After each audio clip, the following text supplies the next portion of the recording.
के बालों को लगता है कि हम लुट गए, कुछ ना हुआ, पढ़ाई गई बेकार, जिंदगी गई बेकार। पर भारत मुस्कुराता हुआ, इसलिए बहुत से लोग भारत में शोध करने आते हैं कि भारत इतना स्पिरिचुअल क्यों है, इतना आध्यात्मिक क्यों है। बुद्ध हुए तो भारत में, महावीर हुए तो भारत में हुए, राम हुए तो भारत में, कृष्ण हुए तो भारत में, मीरा हुई तो भारत में, रसखान, सूरदास, रैदास, रहीम, कबीर, तुलसीदास, ये जितने हुए सब भारत में हुए। देवरा बाबा हुए तो भारत में, नीम करोली बाबा हुए तो भारत में, बागेश्वर वाले सन्यासी बाबा हुए तो भारत में। आखिर क्या है भारत में? भारत के पास एक अद्भुत चीज है, भारत के लोग भगवान पर भरोसा रखते हैं,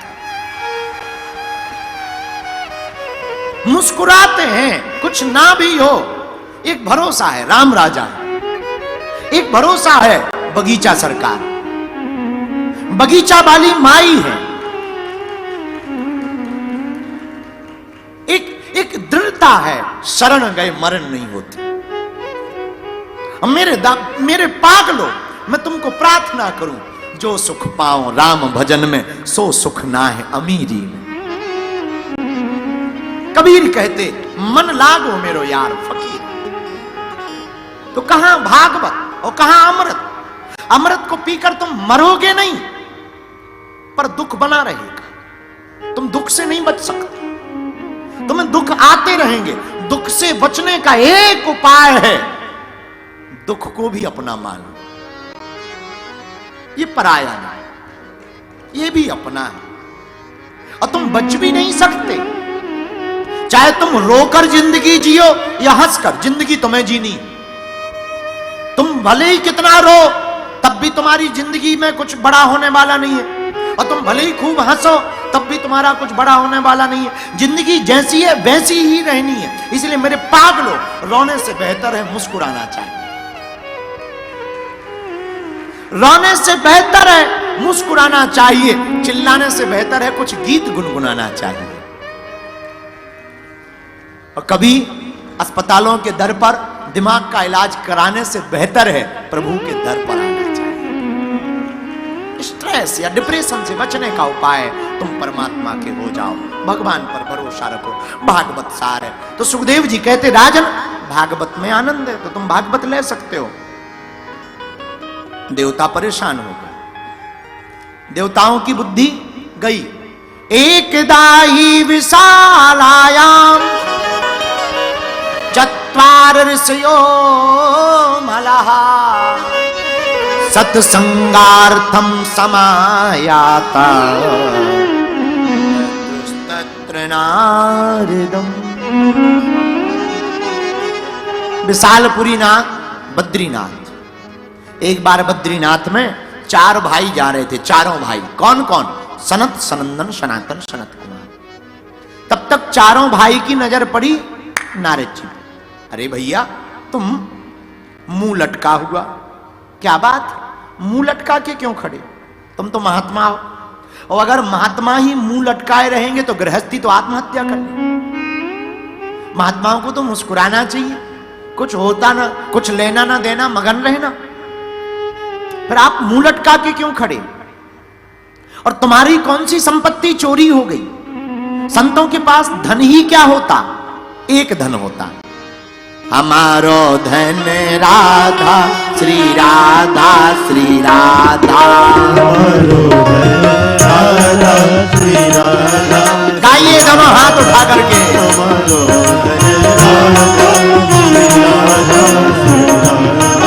परम धन राधा राधा राधा राधा राधा।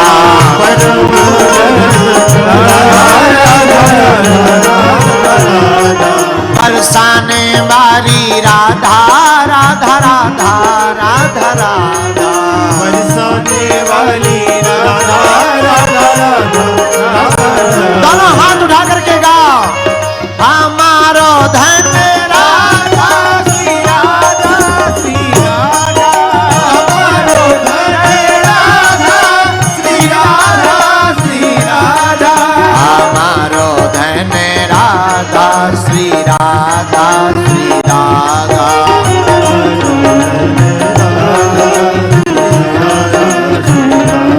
दोनों हाथ उठा करके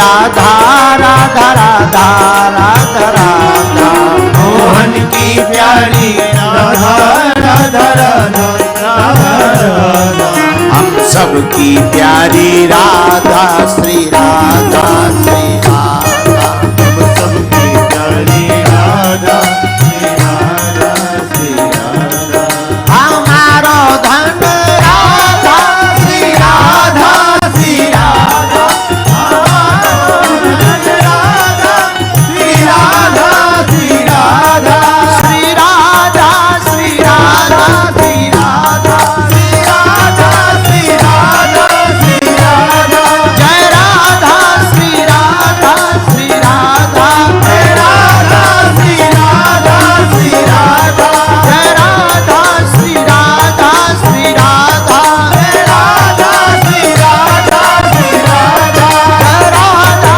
श्री राधा श्री राधा, जय राधा श्री राधा श्री राधा, जय राधा श्री राधा श्री राधा, जय राधा श्री राधा श्री राधा, बरसाने बारी की जय जय श्री राधे, जय जय श्री राधे, जय जय श्री राधे। 5 मिनट और बैठ जाओ, फिर अपने अपने घर को जाओ, फिर कल दोपहर 2 बजे आओ, पर अभी 5 मिनट बैठ जाओ। आहा, नारद जी, संतों का धन तो राधा नाम होता है, पर तुम क्यों टेंशन में बैठे हो? आहा, कथम ब्रह्मण दीन मुखा कुतश्चिंता तुरो भवान, त्वरितं गम्यते कुत्र कुतस्यागमनम तव। क्या कारण है जो मुंह लटकाए हुए हो? नारद जी ने अपनी कथा बताई। महाराज क्या बताएं, हम इस लोक में आए थे सत्संग के लिए, मिला कहां मिला?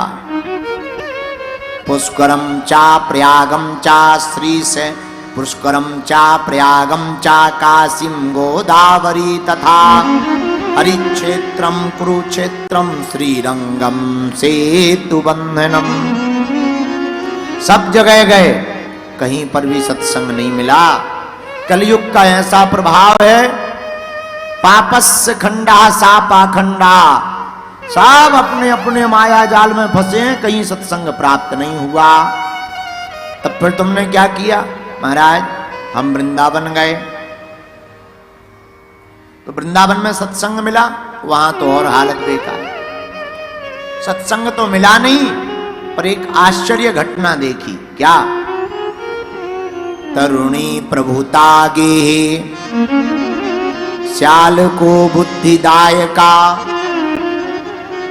आहा, महाराज ऐसी हालत है गृहस्थियों की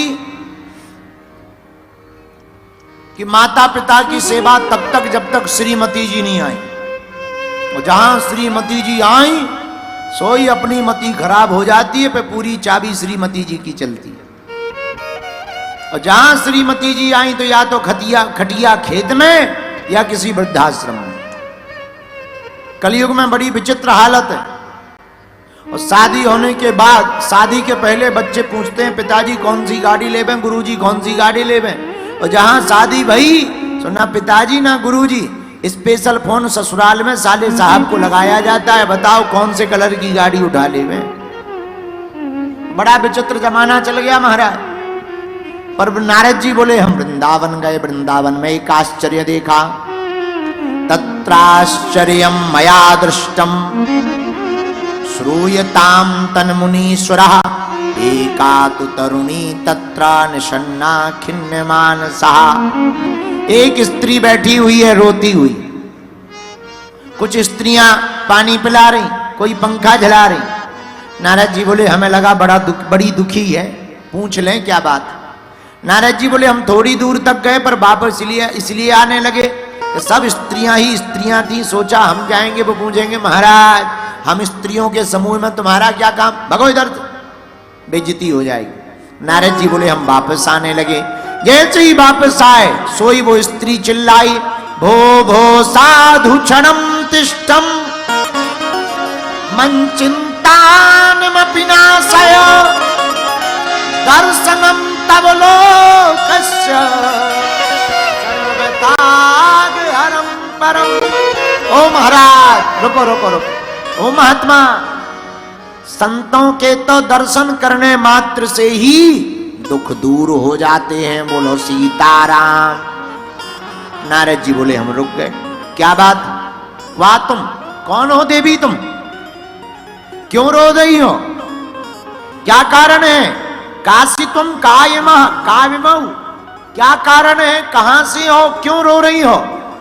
बद देवी साविस्तार्य स्वस्य दुखस्य कारणम, विस्तार पूर्वक अपना परिचय दीजिए, क्यों रो रही हैं बताइए। उस स्त्री ने अपना परिचय दिया, अहम भक्तिरतौ ख्याता इमौ में तनयौ मतौ ज्ञान वैराग्य नामानहु काल योगेन जर्जरौ। महाराज मेरा नाम भक्ति है, ये जो दो वृद्ध लेटे हुए हैं ये मेरे दोनों बेटे।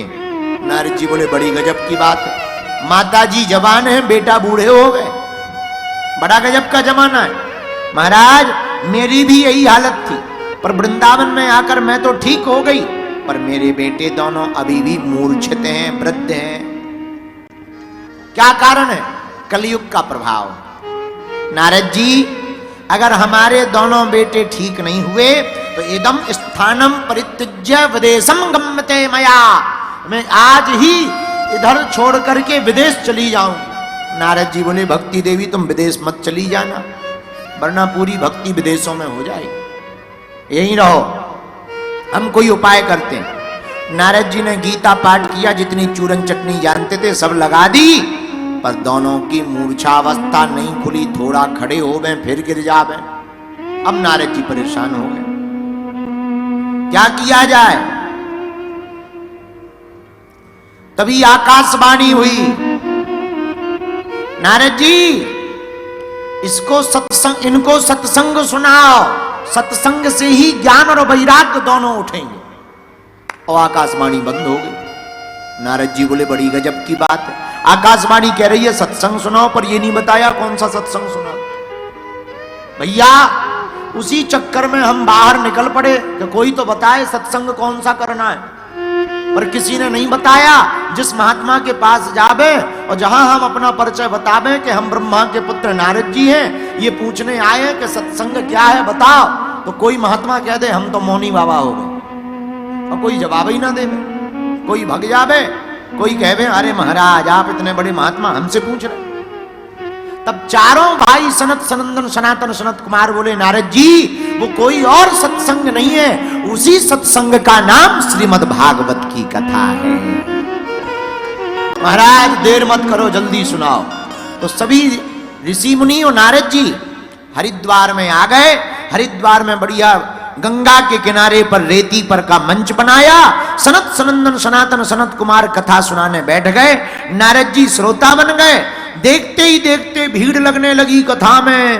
जिन जिन ने भी सुना भागवत हो रही है, सब अपना काम धाम छोड़ करके भृगु वशिष्ठ चवन से गौतमो मेधातिथि देवल देवरातौ रामस तथा गादि सुतश्च साकलौ, सब ऋषि मुनि महात्मा हनुमान जी महाराज, अर्जुन जी महाराज, प्रहलाद जी महाराज, भृगु जी महाराज, सब कथा में इकट्ठे होकर बैठने लगे।